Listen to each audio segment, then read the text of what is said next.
Hear Christ the Lord. Sing choirs of angels, sing in exaltation. Sing all ye citizens of heaven above. Glory to God, glory in the highest. Oh, come let us adore Him. Oh, come let us adore Him. Oh, come let us adore Him, Christ the Lord. Sa ngalan ng Ama, ng Anak, at ng Espiritu Santo. Amen. Sumainyo ang Panginoon. At sumaiyo rin. Mga kapatid, pinagdiriwang natin ngayong araw ang banal na kapistahan ng unang martir ng ating simbahan, si San Esteban. Manalangin tayo sa Kanya, naway tulungan niya tayong manatiling malakas, matatag, at nagtitiwala sa Diyos sa gitna ng ating mga paghihirap, kahit na may mga ibang taong nagdiriwang sa panahon ng Kapaskuhan. Naway kamukha ni San Esteban, palagi tayong nakatingin, nakatuon sa Diyos para mapalakas niya tayo at malampasan natin at mapagdaanan ng mabuti ang ating mga iba't ibang pagsubok sa buhay. At para tayo'y makitang karapat-dapat, makinabang sa mga banal na misteryo, hilingin natin muli ang awa at pagpapatawad ng Diyos. Inaamin ko Sa makapangyarihang Diyos at sa inyo mga kapatid, na lubha akong nagkasala sa isip, sa salita, sa gawa, at sa aking pagkukulang. Kaya isinasamo ko sa mahal na Birheng Maria, sa lahat ng mga anghel at mga banal, at sa inyo mga kapatid, na ako'y ipanalangin sa Panginoong ating Diyos. kaawaan tayo na makapangyarihang Diyos, patawarin tayo sa ating mga kasalanan, at patnubayan tayo sa buhay na walang hanggan. Amen. Panginoon, kaawaan mo kami. Panginoon, kaawaan mo kami. Kristo, kaawaan mo kami. Kristo, kaawaan mo kami. Panginoon, kaawaan mo kami. Panginoon, kaawaan mo kami. Gloria in excelsis Deo.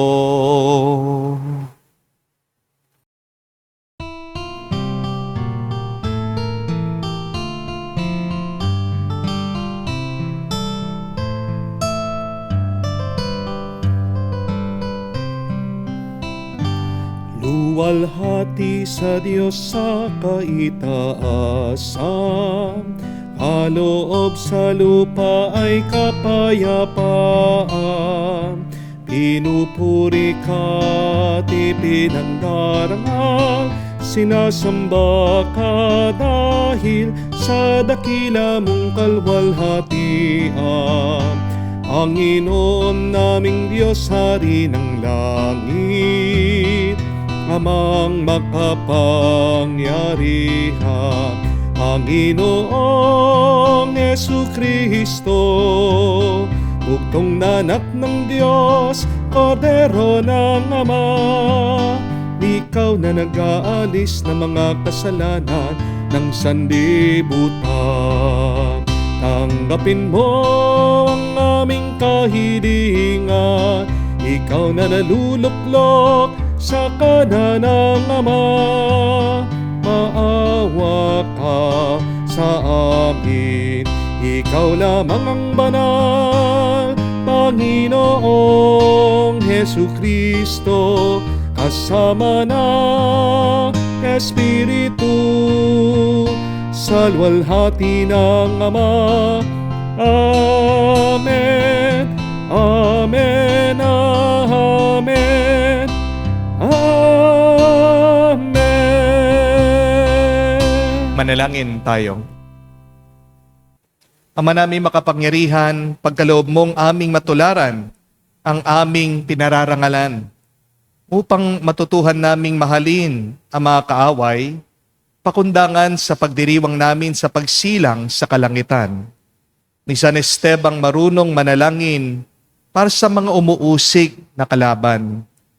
Niluluhog namin ito sa pamagitan ni Jesucristo kasama ng Espiritu Santo magpa sa walang hanggan. Amen.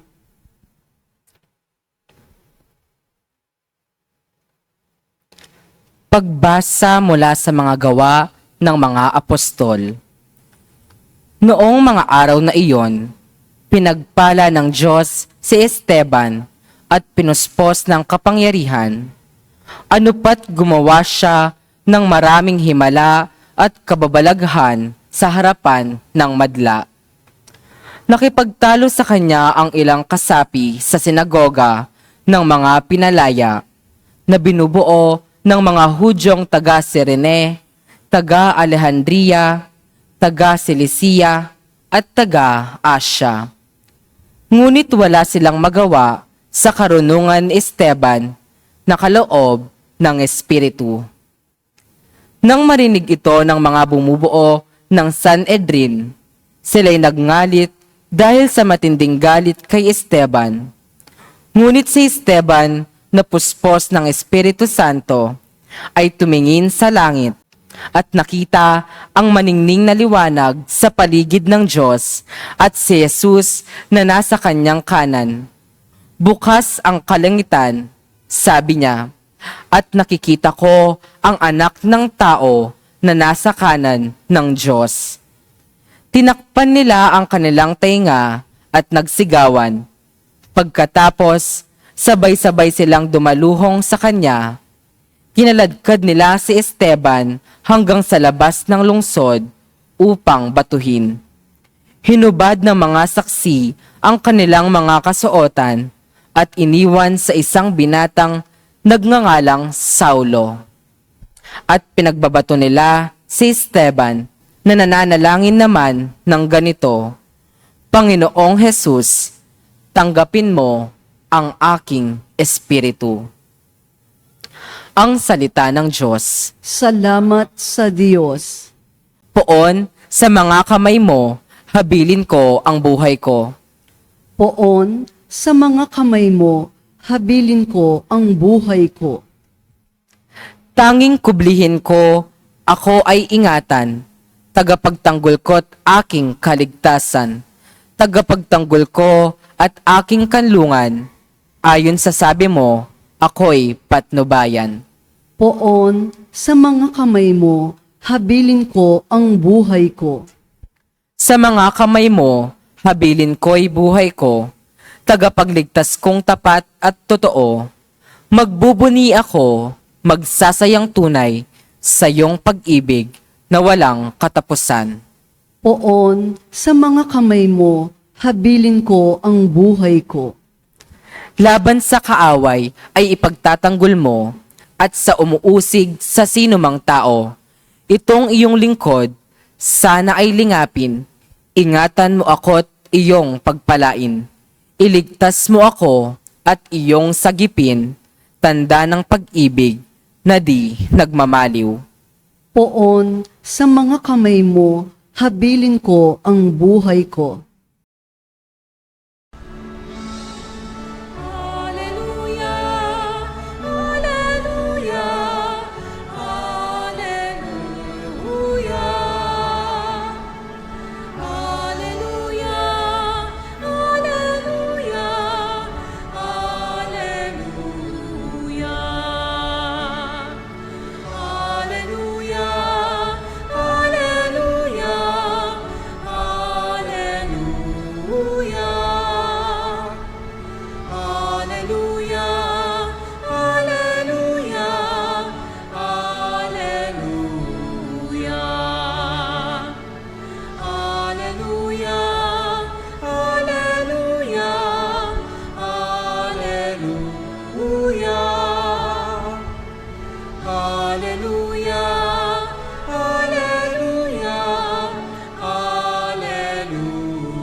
Sa Diyos, nagliwanag tayo, ang pinagpalang totoo, sa ngalan niya'y naparito. Aleluya, aleluya. Sumainyo ang Panginoon. At sumaiyo rin. Ang mabuting balita ng Panginoon ayon kay San Mateo. Papuri sa iyo, Panginoon. Nung panong yun, sinabi ni Jesus sa kanyang mga alagad, "Mag-ingat kayo sapagkat may mga taong magkakanulo sa inyo sa mga hukuman at hahagupitin nila kayo sa mga sinagoga. Dahil sa akin, ihaharap kayo sa mga gobernador at sa mga hari, at magpapatotoo kayo sa harapan nila at sa mga hentil. Kapag nililitis na kayo, huwag kayong mabalisa tungkol sa sasabihin ninyo o kung paano ninyo sasabihin. Pagdating ng oras, ito'y ipagkakaloob sa inyo, sapagkat hindi kayo ang magsasalita, kundi ang Espiritu ng inyong Ama ang magsasalita sa pamamagitan ninyo.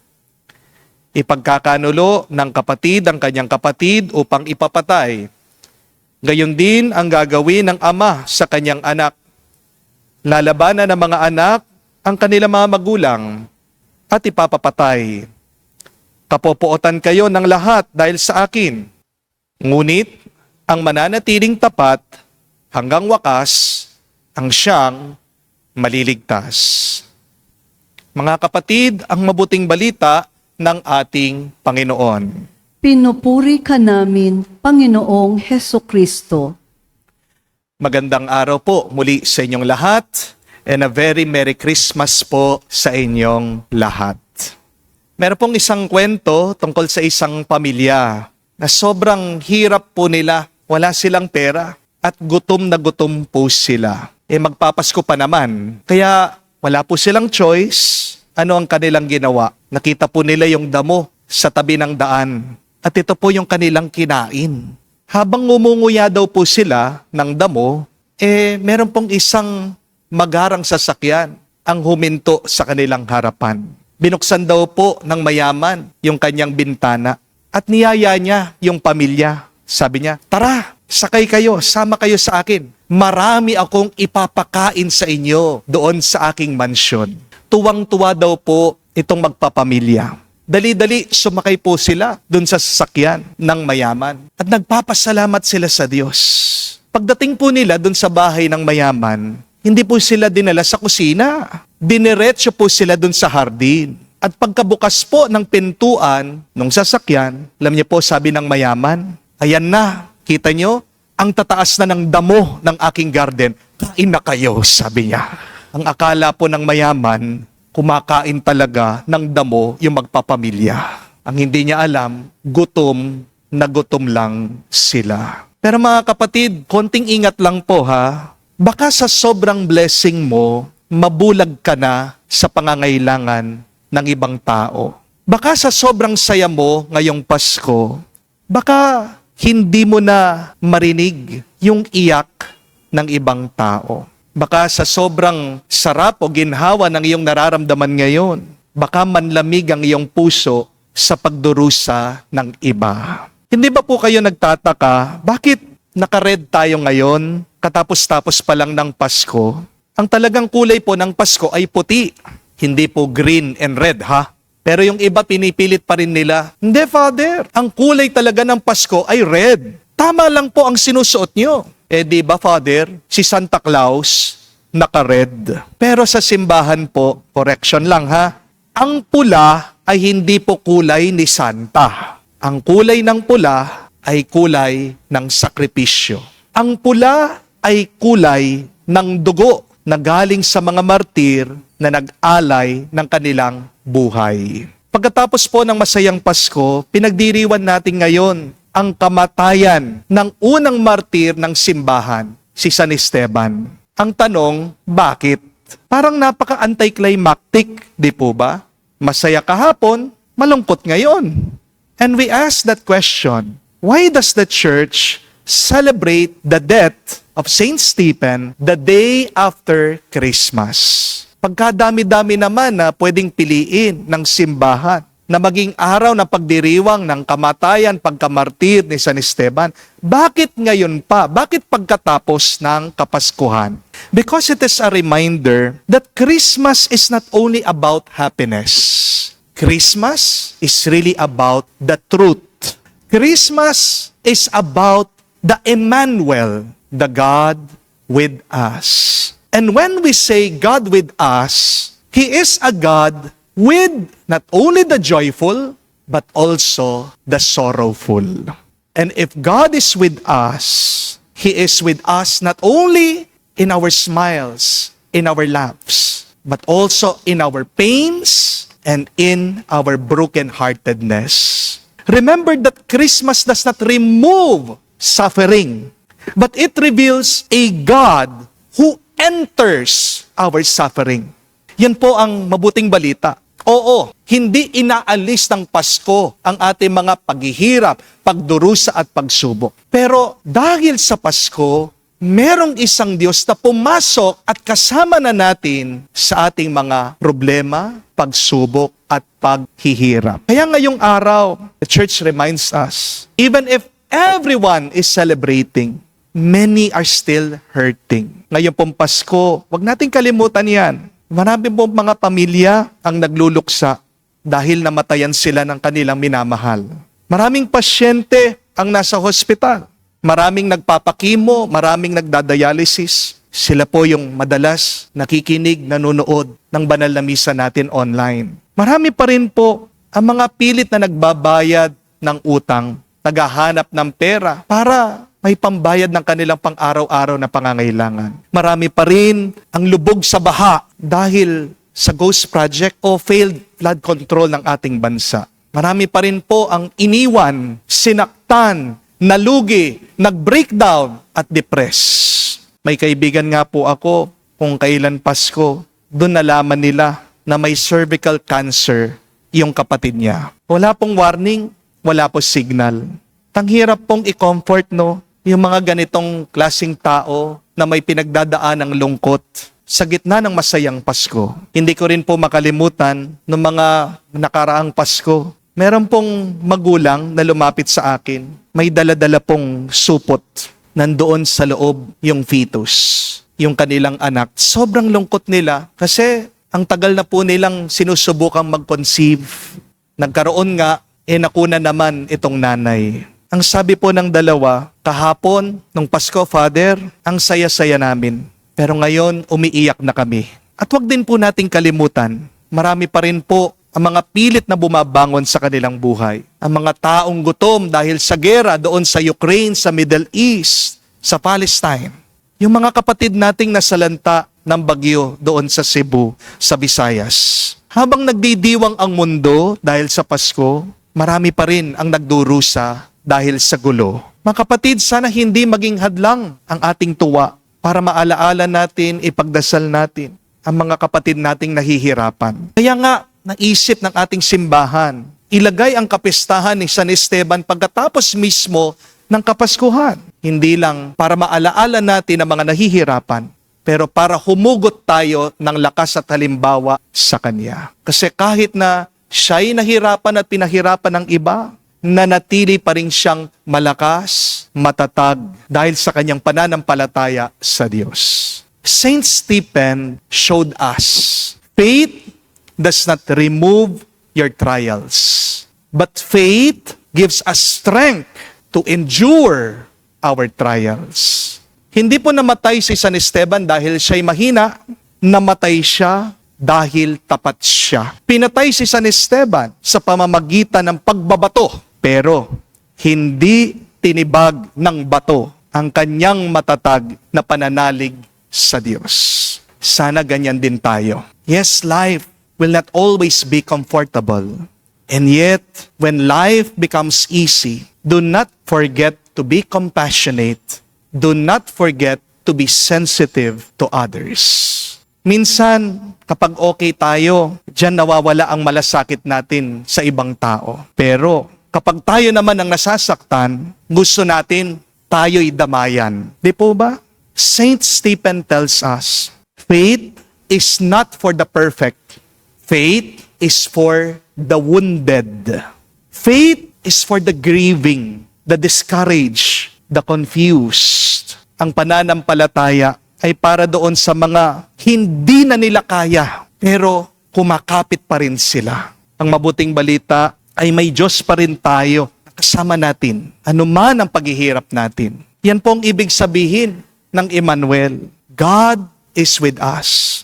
God is in your joys and in your pains. Hindi lang siya Emmanuel kapag masaya ka. Hindi lang siya Emmanuel habang may handa ka, may bonus ka, may regalo ka. Emmanuel siya kapag umiiyak ka. Emmanuel siya kapag nililibing mo ang minamahal mo. Emmanuel siya kapag ikaw ay nasa chemo room, sa dialysis room. Emmanuel siya kapag nag-aalala ka sa iyong mga problema. Emmanuel siya kapag ikaw ay nako-homesick at malayo sa iyong mga pamilya. God with us means that God sits with you while you have tears, and yet He helps you to go back to joy.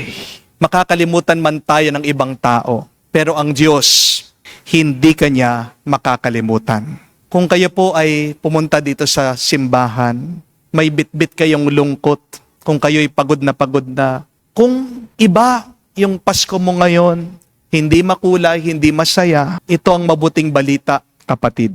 Sinasabi ng Diyos sa iyo, nandito ako kasama mo. Hindi kita iiwan hanggang ang iyong mga luha ay maging tuwa.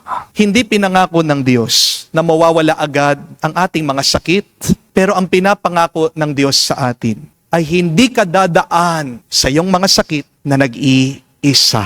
Tandaan niyo po yan. Ngayahin natin si San Esteban. Nung pinagbabato siya, noong nahihirapan siya, anong ginawa niya? Tumingala siya. Tumingin daw siya sa langit.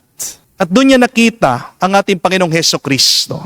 Nakaupo sa trono. Siya'y hinihintay. Mga kapatid, oo, hindi man natin gusto ang mga problema. Sino bang may gusto sa atin sa sakit? Wala. Wala din sa atin ang natutuwa kapag tayo nalulungkot.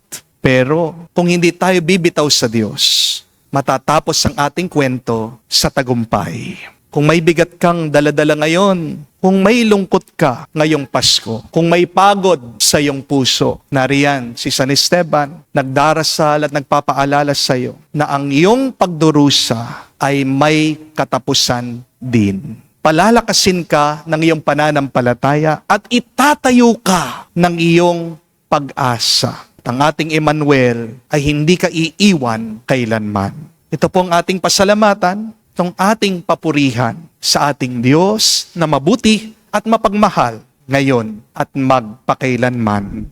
Amen. Amen. Tumayo po tayo. Alay po natin ngayon sa Diyos ang ating mga dasal at panalangin at ating sabihin, Panginoon, dinggin mo kami. Panginoon, dinggin mo kami. Tulad ni San Esteban, naway maihatid natin ang kagalakan ng pagkakatawang tao ng Diyos kahit sa gitna ng mga pagsubok at pag-uusig na nararanasan natin araw-araw. Manalangin tayo sa Panginoon. Panginoon, dinggin mo kami. Ang mga pinuno ng pamahalaan naway makita ang pasasalamat sa pagsilang ni Jesus sa pamamagitan ng kanilang pagsisikap na itaguyod at igalang ang buhay at dangal ng tao. Manalangin tayo sa Panginoon. Panginoon, dinggin mo kami. Tulad ni San Esteban, naway pagkalooban tayo ng biyaya at lakas na maging matatag sa pananampalataya hanggang sa wakas. Manalangin tayo sa Panginoon. Panginoon, dinggin mo kami. Sa katahimikan po ng ating puso, banggitin natin, sabihin natin sa Diyos ang ating mga personal na pangangailangan. Ama ng kaluwalhatian at kapangyarihan, sa pamagitan ng mga panalangin ni San Esteban, ipagkaloob mo nawa ang mga kahilingan dinudulog namin sa iyo sa pamagitan ni Kristo, aming Panginoon. Amen.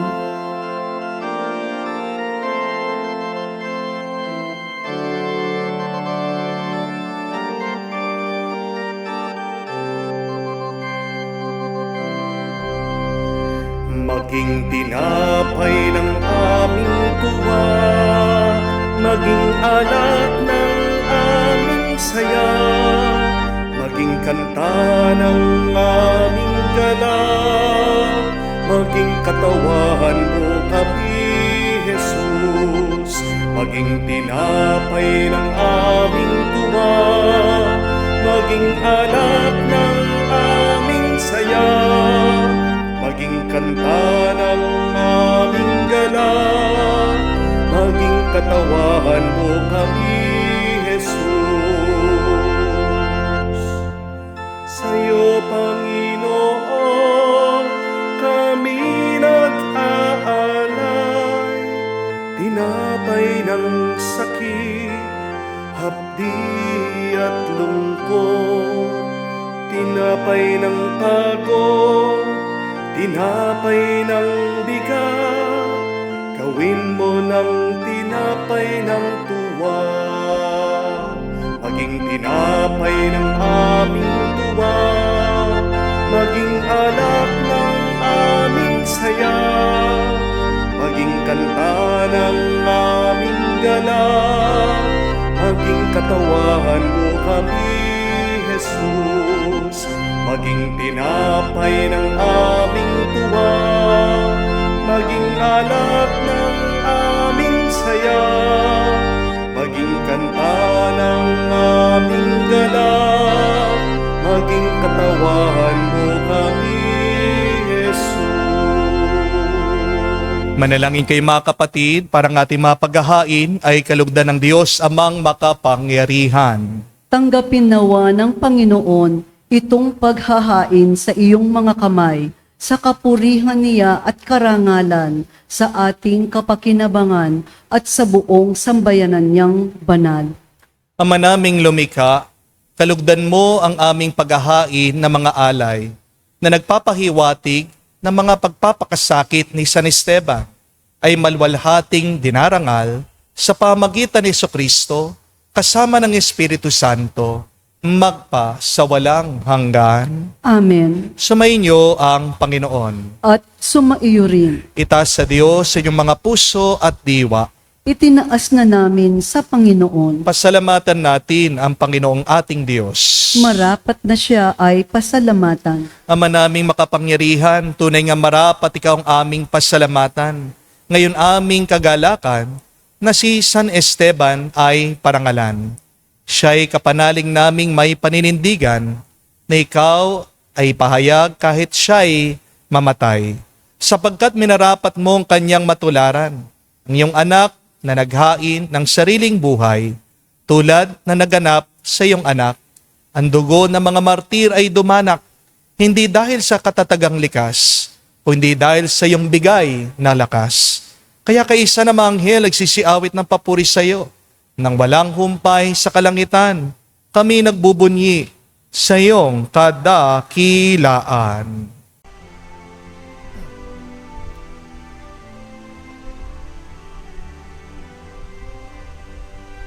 Santo, Santo, Santo, Panginoong Diyos ng mga hukbo, napupuno ang langit at lupa ng kadakilaan mo.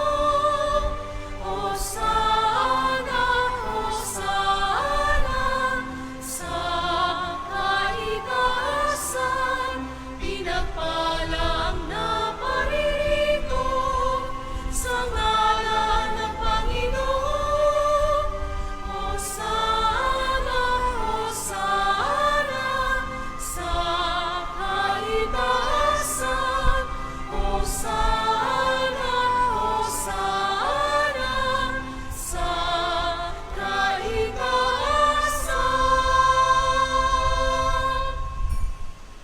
Ama naming banal, ikaw ang bukal ng tanang kabanalan, kaya't sa pamagitan ng iyong Espiritu, gawin mong banal ang mga kaloob na ito, upang para sa amin, maging katawan at dugo ng aming Panginoong Heso Kristo. Bago niya pinagtiis ng kusang loob na maging handog, hinawakan niyang tinapay, pinasalamatan kanya. Pinaghati-hati niya iyon, inabot sa kanyang mga alagad at sinabi, "Tanggapin ninyong lahat ito at kanin. Ito ang aking katawan na ihahandog para sa inyo."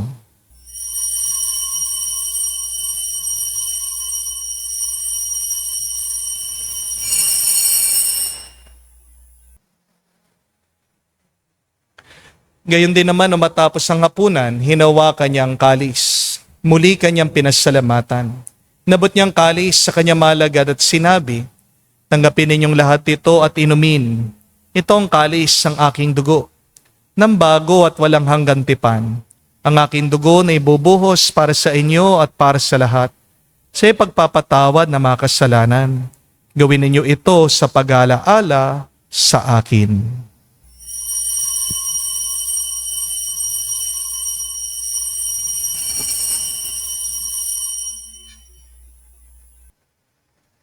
Ang misteryo ng pananampalataya.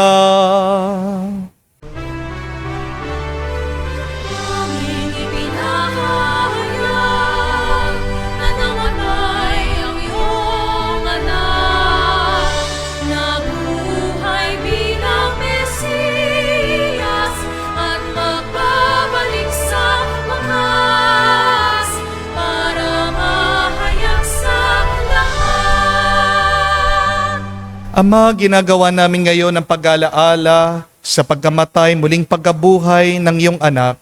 Kaya tinialay namin sa iyong tinapay nagbibigay buhay at ang kalis na nagkakaloob ng kaligtasan. Kami nagpapasalamat dahil kami yung minarapat na tumayo sa harap mo para maglingkod sa iyo. Sinasamo namin kami magsalo-salo sa katawan at dugo ni Kristo ay mabuklod sa pagkakaisa sa pamagitan ng Espiritu Santo. Ama, lingapin mong iyong simbahan, laganap sa buong daigdig. Puspusin mo kami sa pag-ibig. Kaisa ni Leon, ang aming Santo Papa, si Florentino, aming Arsobispo at ng Tanang Kaparian.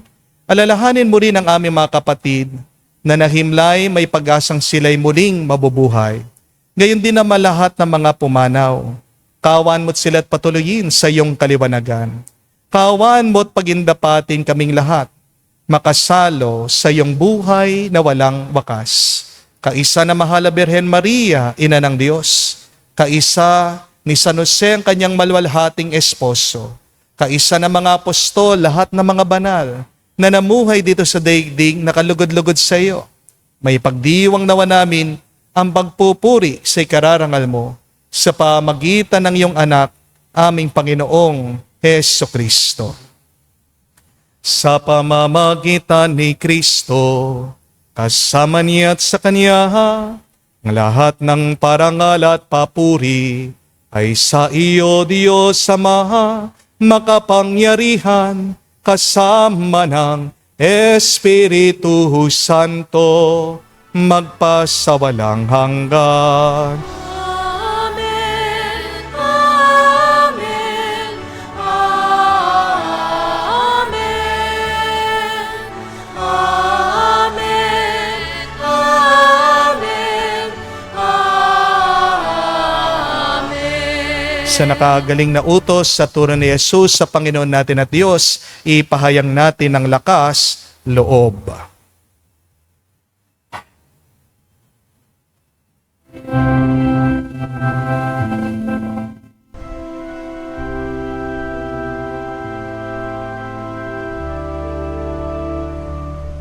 Ama namin, sumasalangit ka, sambahin ang ngalan mo, mapasa amin ang kaharian mo,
Hinihiling namin kami adya sa lahat ng masama, pagkalooban ng kapayapaan araw-araw, iligtas sa kasalanan, ilayo sa lahat ng kapamakan, samantalang aming pinanabikan ang dakilang araw ng pagpapahayag ng tagapagligtas naming si Hesu Kristo.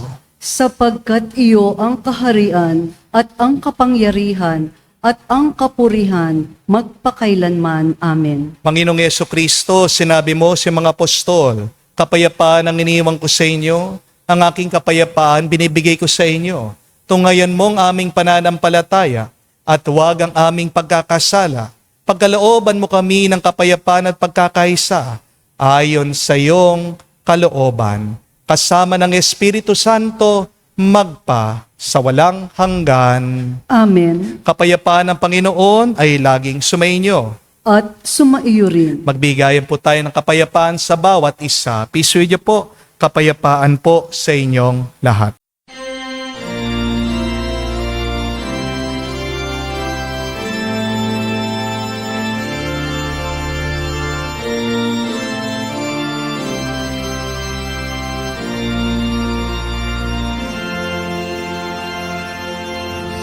Kordero ng Diyos na nagalis ng mga kasalanan ng sanlibutan, maawa ka sa amin, maawa ka sa amin. Kordero ng Diyos na nagalis ng mga kasalanan ng sanlibutan, maawa ka sa amin. Kordero ng Diyos na nagalis ng mga kasalanan ng sanlibutan, ipagkaloob mo sa amin ang kapayapaan.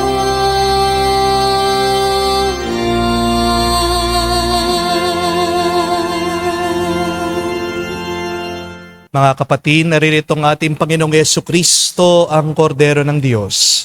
Siya nag-aalis sa mga kasalanan ng sanlibutan. Mapalad tayong lumalapit sa piging ng Kordero. Panginoon, hindi ako karapat-dapat na magpatuloy sa iyo, ngunit sa isang salita mo lamang ay gagaling na ako.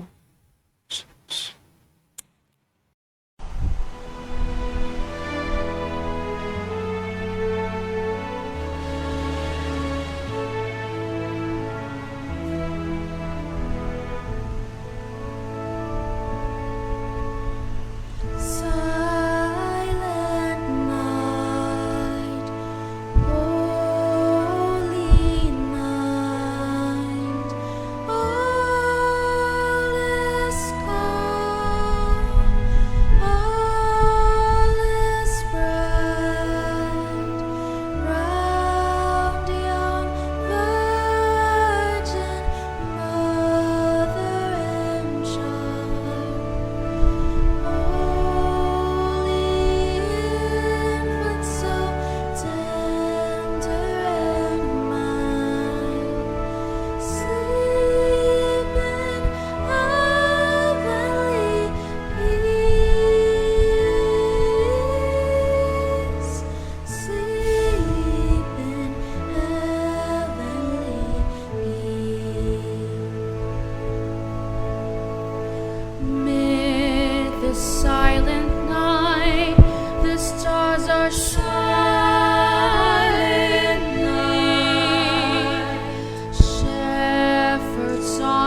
Manalangin tayo.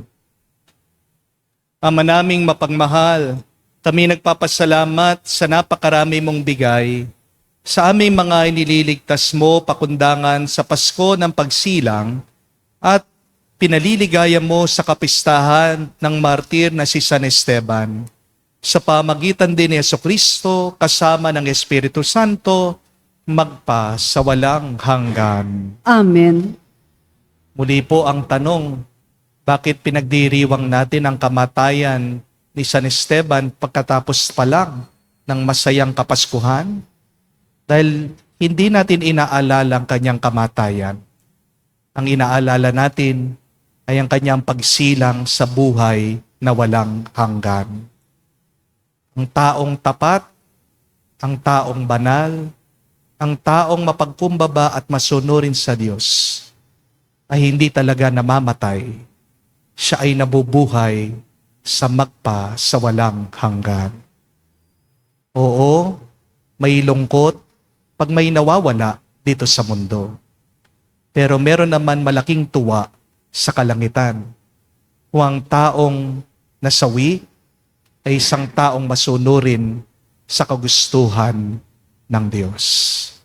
Pero pinapaalala ng ating simbahan, sa gitna ng ating kasiyahan, ng ating mga pagdiriwang, sana tayo'y maging sensitibo sa nararanasan ng ating mga kapatid ng ibang tao.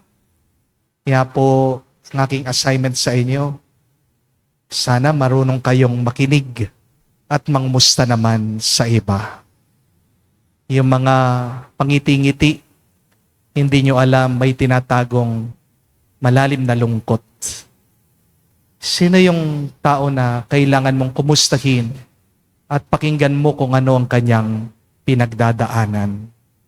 Mas maganda, alalahanin natin yung mga nahihirapan, yung mga nakalimutan, ang mga matatanda sa Home for the Aged, ang mga bata na iniwan sa ampunan, ang mga kapatid natin nakakulong, ang mga kababayan natin na lugmok pa rin, pilit na bumabangon dahil sa baha. Kung kaya niyo pong makapagbigay, kung kaya niyo makapag-donate, mag-alay kayo. Pero kung nahihirapan kayo, tight sa budget, kahit na alalahanin lang natin sila at ipagdasal sa ating mga tahimik na oras. Paano ka magiging masaya kung meron namang iba ang lumuluha? Tunay ka lang magiging masaya kung ang kapwa mo ay masaya na rin.